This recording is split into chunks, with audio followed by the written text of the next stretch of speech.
Selamat pagi saudara-saudari semua yang di online juga selamat pagi. Hari ini kita melihat kitab Mazmur pasal 121 yang disampaikan oleh Pastor Hoki. Menurut yang tadi yang dikatakan oleh Vincent, kalau kemarin saya pun kaki saya akan gemetar. Hari ini saya bisa untuk naik ke atas gunung. Bagi setiap orang yang naik ke gunung menghadapi tantangan, menghadapi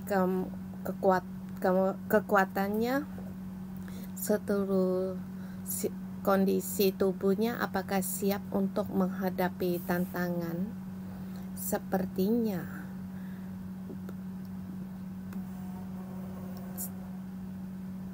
gunung yang tinggi menjadikan satu tantangan. Biasa kita hidup di dataran, dan waktu saya datang ke gereja 011, saya mendengar ada orang bilang kalau untuk naik ke atas gunung jangan ajak aku. Kalau pendaki itu gunung bukan sahabat saya, sebab kita harus menghadapi tantangan. Allah menyuruh Musa untuk naik ke atas gunung. Musa di atas gunung menerima hukum perintah Allah, dan setiap tahun orang Israel 3 kali datang untuk menghadap Allah, naik ke atas gunung. Dan tantangan bukan tantangan bagi saya, adalah tantangan, tetapi lebih lagi yaitu tantangan untuk menghadapi panggilan dari Allah. Kalau kita naik ke atas gunung, kita bisa melihat pemandangan yang indah, tapi ini bukan menanggapi panggilan dari Allah. Jadi kita harus bisa memisahkan dengan jelas. Kalau bagi saya, kita mendaki gunung atau naik gunung, kita harus melepaskan banyak hal.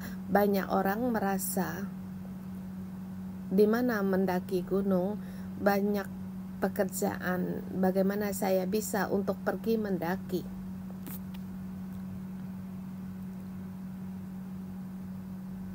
Setidaknya kamu harus melepaskan pekerjaanmu terlebih dahulu. Kamu pun kalau pergi tamasya juga harus melepaskan hal-hal pekerjaanmu. Tapi kalau kita pergi tamasya untuk istirahat, tetapi di sini naik ke atas gunung itu untuk berjumpa dengan Allah.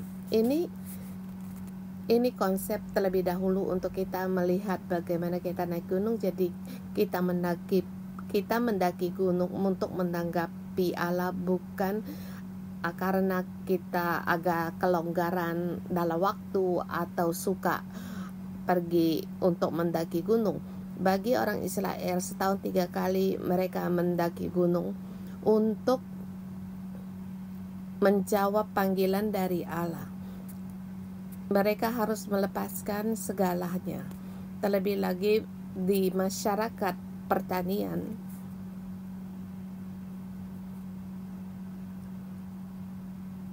kalau lengah sedikit saja melihat lahan mereka, banyak hal yang akan terjadi. Ada bencana dari serangga atau bermacam penyakit akan terjadi di ladang mereka. Boleh dikatakan seluruh ladang tidak menghasilkan. Jadi kalau kita berkatakan kita harus mendaki gunung,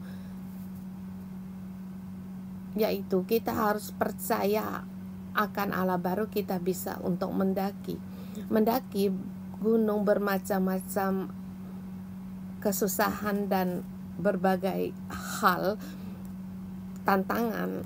Yang paling utama yaitu apakah saya percaya akan Allah.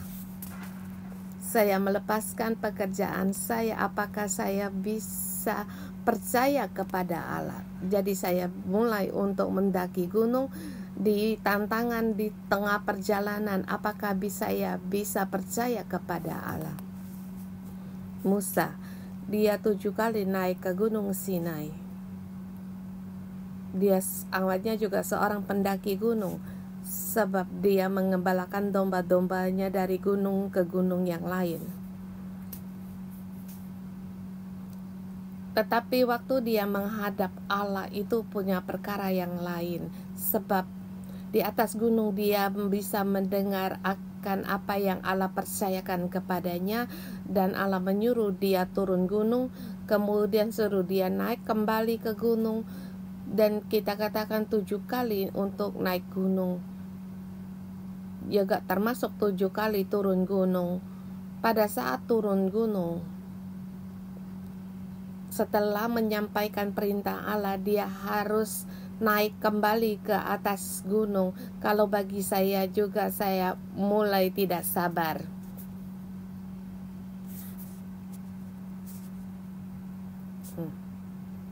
Agak jengkel.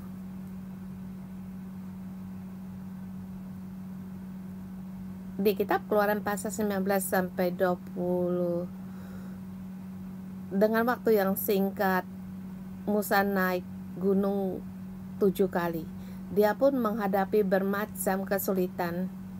Jangan meremehkan kesulitan dalam mendaki gunung. Banyak orang di situ kecelakaan naik gunung, atau di situ meninggal karena tidak ada orang yang menemani.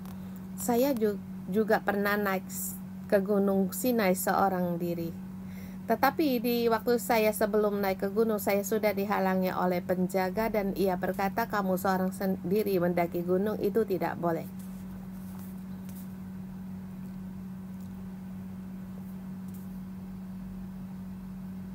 Kamu di sini boleh menyuruh orang atau pemandu untuk menemani naik gunung.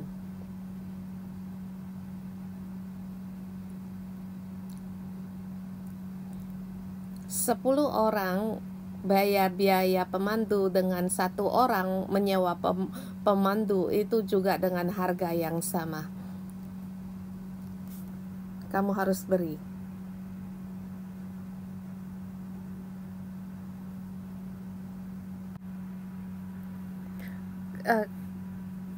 Di keluaran dari Mesir, umat Israel banyak menghadapi perkara ini. Kalau kamu dari Taklaifu, kalau kamu pergi ke Gunung Sinai juga, itu satu perjalanan. Dulu kami tidak memperhatikan rute perjalanan di jalan, susahnya rute yang harus dilewati. Tetapi karena saat itu saya seorang diri pergi ke Israel, saya perhatikan. Dan saya mendengar di bandara ada minibus, ada dari ke Yerusalem. Dan sopir minibus itu bertanya, apakah kamu mau naik menunggu? Dan di situ karena 18 di situ yang menumpang, jadi harus menunggu penumpang. Kalau kita sendiri harus bayar semua 18 jumlah penumpang.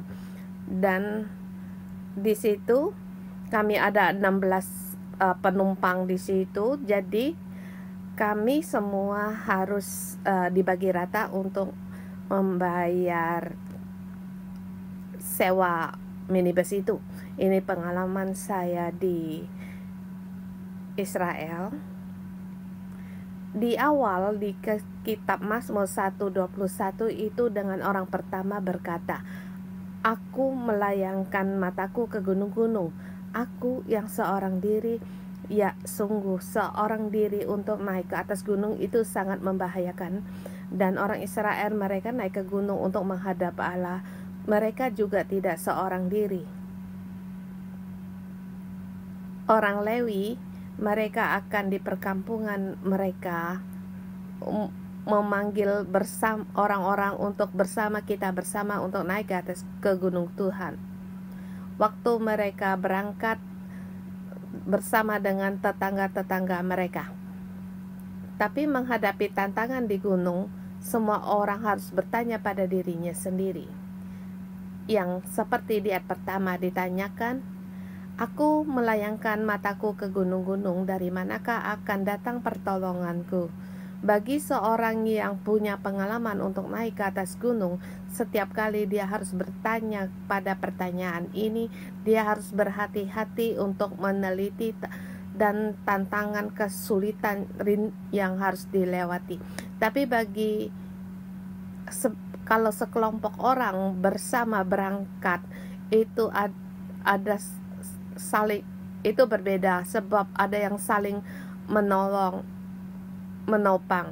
Jadi di sini dia bertanya satu pertanyaan. Dia melayang gunung yang di Yerusalem yang disebut dengan Gunung Sion. Dia bertanya, dari manakah akan datang pertolongan? Di situ dia lagi mempertimbangkan, ada apa kesulitan, apakah ada pertolongan kan di dalam perjalanan, apa yang ia dapat sehingga ia berhasil naik di atas gunung, di Gunung Sion. Kemudian dia sendiri memberi jawaban, pertolonganku ialah dari Tuhan yang menjadikan langit dan bumi. Pertama, dia tahu dia naik ke atas gunung sebab itu panggilan dari Tuhan. Dan dia sekarang bukan pergi tamasya, bukan di situ melihat-lihat, tetapi dia di situ berziarah untuk naik ke atas gunung. Dia punya kepastian bahwa yang memanggilnya adalah Tuhan yang menjadikan langit dan bumi, dan pertolongannya juga. Dia yang di atas langit yang menaungi seluruh bumi. Apapun ia lihat, ia bisa menjadi pertolongan di mana saja. Sehingga dia seperti mendapatkan karcis untuk naik ke atas gunung. Kalau kamu naik ke Yerusalem untuk mendaki gunung, ini bukan hal yang sulit. Seketika 1 tahun 3 kali, seketika gunung itu Sion akan dipenuhi orang dan harga barang-barang sangat mahal, dan ada kerabat yang menjamu atau menyambut kerabat mereka yang dari jauh, tetapi mereka saling bertemu penuh dengan sukacita.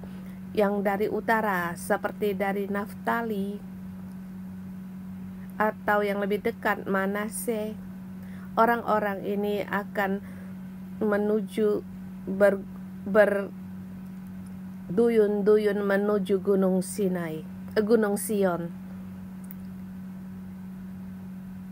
Orang yang dari utara terus menuju Gunung Sion. Boleh kamu bayangkan satu hal yang menggembirakan dan juga yang sangat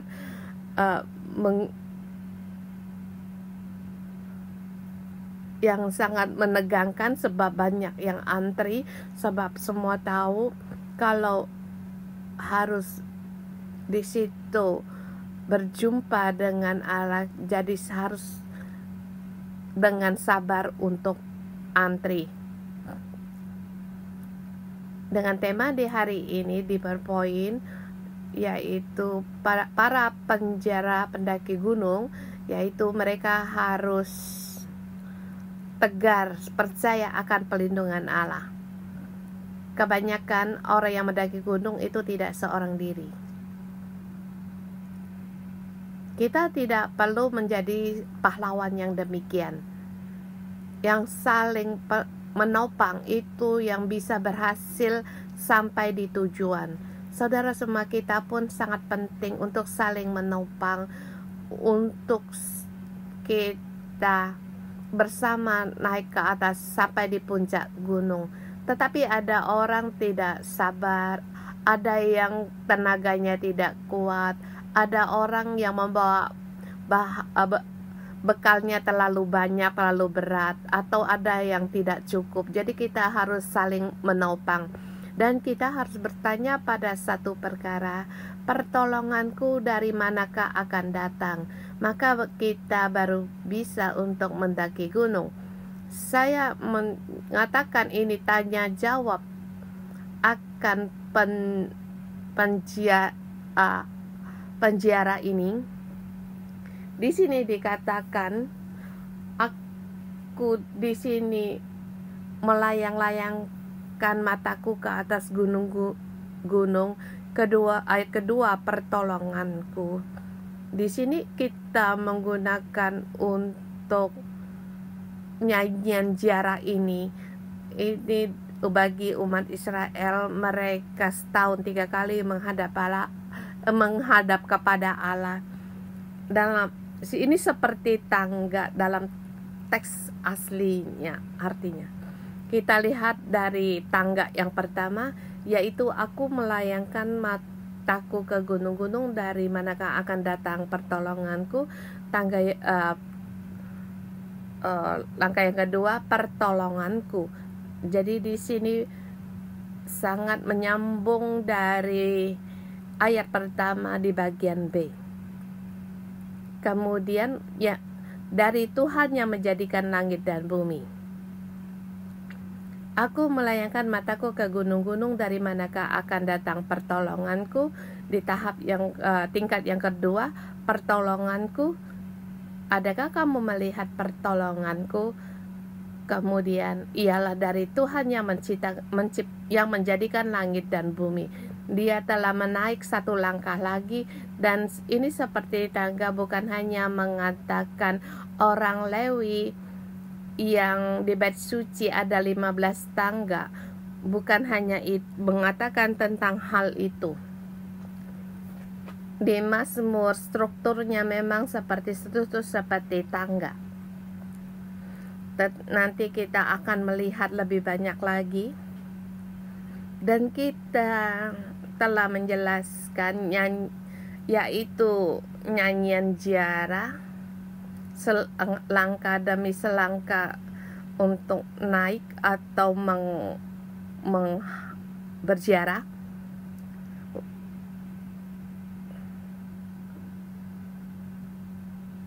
Sebelum kerajaan mereka dibinasakan, mereka itu seperti yang diperintahkan Musa, mereka setahun 3 kali harus menghadap Allah. Setelah negara mereka dipulihkan kembali, mereka dari tempat yang jauh dari Persia kembali ke Yerusalem, mereka harus kembali ke tempat yang suci menghadap kepada Allah. Dan sekarang tempat ini menjadi satu tempat yang biasa saja, tempat para orang penjara dalam keagamaan, dan hari-hari raya mereka akan pergi ke Yerusalem. Perayaan hari raya tertentu mereka akan pergi ke Yerusalem, dan kita melihat para penjara ini, mereka dengan sekelompok orang untuk berangkat di satu. Kalau kamu sampai tempat yang tertinggi tertentu, kamu akan melihat dalam ketinggian gunung yang lain. Ini tadi gambar dari waktu matahari terbit. Kalau kamu naik ke gunung harus hari yang pagi-pagi sekali. Kalau kamu di Yerusalem, kamu harus mendaki gunung, maka busnya sekitar jam 4 sudah berangkat. Dan baik itu waktu atau kondisi fisikmu, kamu harus siapkan dirimu sendiri. Segala hal adalah tantangan. Dan kita terus di gambaran yang kedua, poin yang kedua, yaitu tantangan untuk ke ketinggian dari atas gunung. Ya, panggilan dari atas gunung. Agar kita naik gunung, kita banyak alasan, kita banyak kita gelisahkan, kita banyak halangan. Kalau alasan Tapi kalau kamu bisa berhasil naik gunung seperti ada kesuksesan yang kamu raih, aku berhasil mendaki. Dan rasa keberhasilan ini telah seperti berhasil menghadapi tantangan. Kalau kita berhasil mencapainya, kita pun berkata kepada Allah, aku telah sampai dan di atas gunung aku ingin berjumpa dengan Engkau. Di ayat kedua, pertolonganku ialah dari Tuhan yang menjadikan langit dan bumi. Jadi dia bisa dengan aman untuk naik. Di sini poin yang kedua dari PowerPoint. Di sini ini ada perubahan dari pihaknya, dulunya dari aku, tapi di sini Ia, yaitu Tuhan yang menciptakan langit dan bumi, takkan membiarkan kakimu goyah, penjagamu tidak akan terlelap. Di sini ku menjadi Ia. Ada orang yang berkata kepadamu, awalnya saya yang bertanya kepadamu, tetapi orang yang berbicara kepadamu, dia menggunakan dengan Ia untuk menjelaskan Allah yang ini. Ia adalah Tuhan yang menciptakan langit dan bumi. Ia takkan membiarkan kakimu goyah. Saya percaya orang yang pendaki gunung kakinya tidak akan goyah. Tapi pada ketinggian tertentu kamu mulai lelah. Tahukah kamu, selain kekuatan pada kaki, juga itu reaksi dari ketinggian dari gunung Yerusalem kalau 2.500 km di atas permukaan laut itu belum ada perbedaan dari ketinggian atau reaksi dari utara. Tetapi setelah kamu lewat ketinggian itu, kamu akan merasakan kesulitan.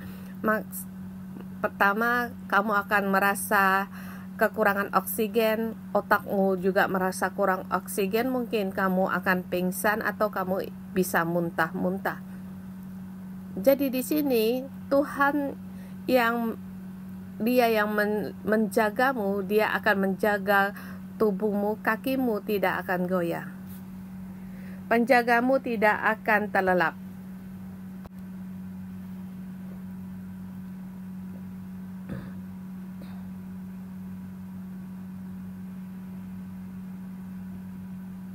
Ini berbeda dengan balik yang di Kanaan, sebab dia akan dengan Baal yang di Kanaan ini berbeda. Di sini dia tidak akan terlelap siang malam, dia tidak akan terlelap, dia akan menjadi penjaga bagi kita, memulihkan kita agar kita diperbaharui, menjaga kita. Jadi kalau tidur itu adalah berkat yang diberikan Allah kepada kita. Siang hari kita bekerja apa yang harus kita kerjakan, dan malam hari kita serahkan kepada Allah. Dia siang dan malam Allah yang menjaga kita. Dia ingin agar kita dipenuhi cukup istirahat, membawa semangat, sukacita untuk menghadapi hari besok. Tetapi para pendaki gunung, mereka waktu kadang malam hari mereka tidak tidur, tergantung dari rute yang mereka lewati. Kalau seperti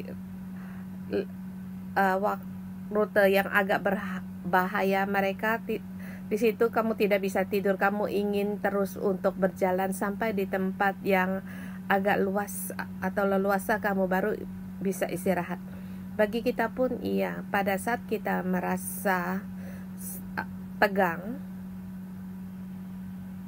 situasi di sekitar sangat sulit, adakah kamu mendengar mereka trauma setelah pandemik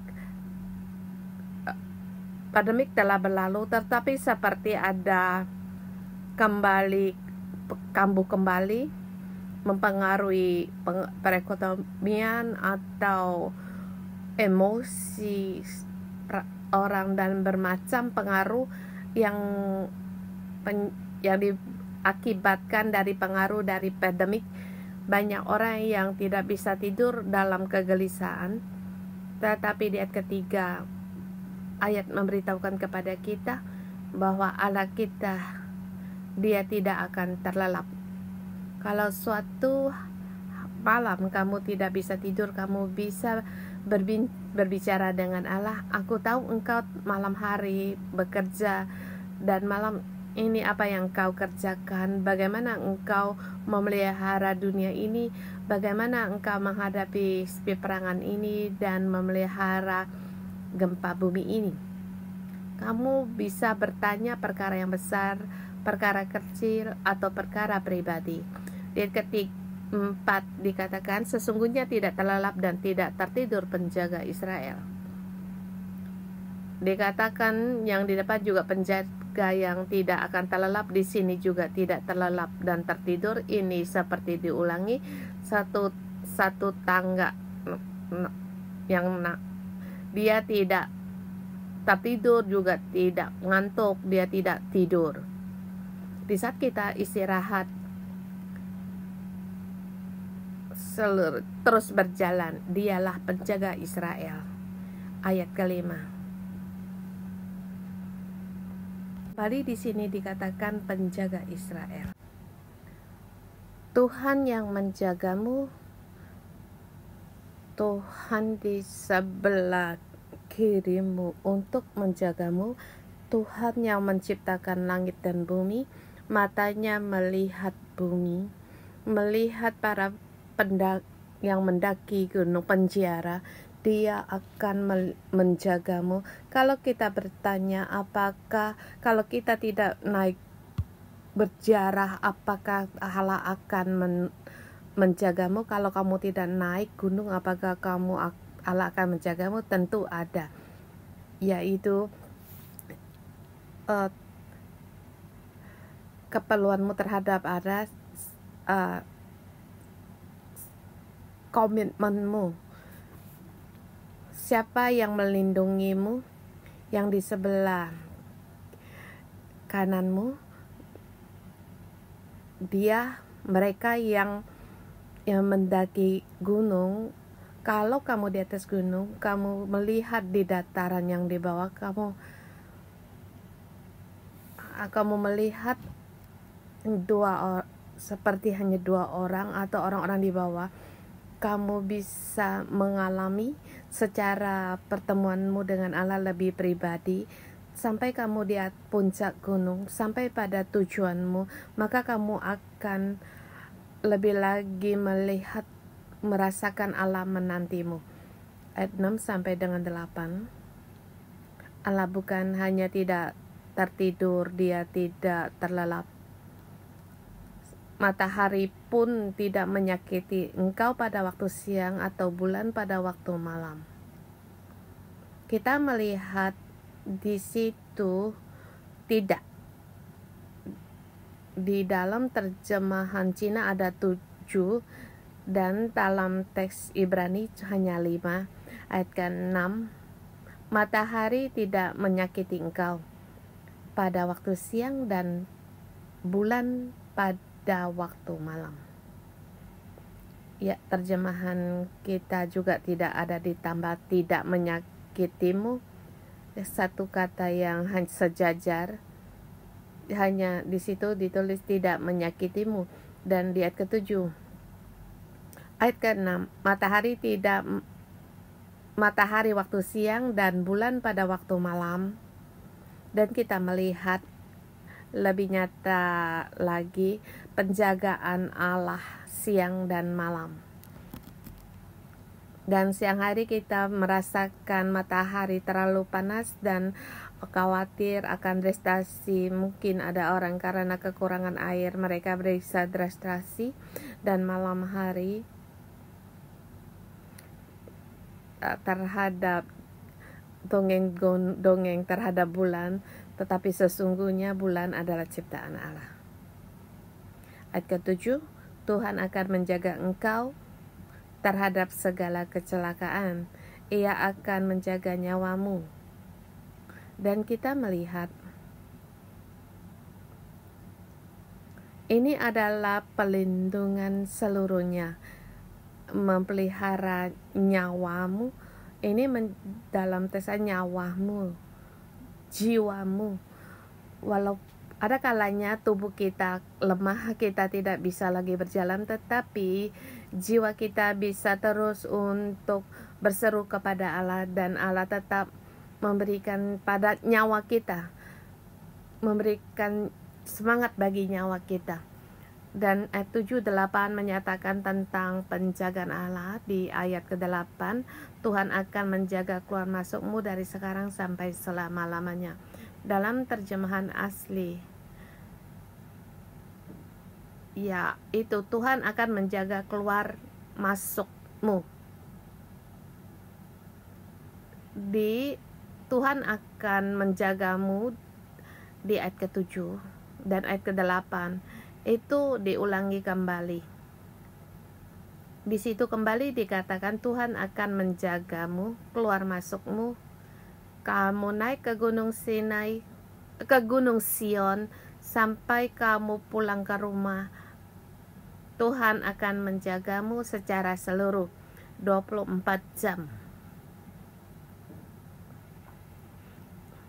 Dia tidak lengah terhadapmu. Dan bagi para pendaki, ini pengalaman dalam perjalanan mereka yang mereka alami, bukan hanya bertemu dengan Tuhan. Dan saya bertanya kepadamu, siapa yang berkata yang menjagamu siang malam, menjagamu keluar masukmu dijaga, seluruhnya menjaga? Siapa yang berkata kepadamu? Ini bukan Tuhan yang berfirman padamu, sebab di awal Ia menyatakan, dia di situ memanggil Tuhan dengan Ia. Dalam pemahaman langsung, ini adalah deklarasi dari imam terhadap para penziarah. Deklarasi atau waktu tahun kemarin dia datang, dia telah mendengar deklarasi ini, dan dia membawa kembali untuk naik ke gunung mengalami Allah. Dan kita pun setiap ahad sekarang masuk dalam arus imam. Kita bukan hanya untuk memberkati diri kita sendiri, dan sebagai imam kita juga harus memberkati orang lain, dan juga kita harus menerima berkat yang dari atas, sehingga hidup kita bisa memberkati orang lain. Saya sampai di sini, kiranya Tuhan memberkati.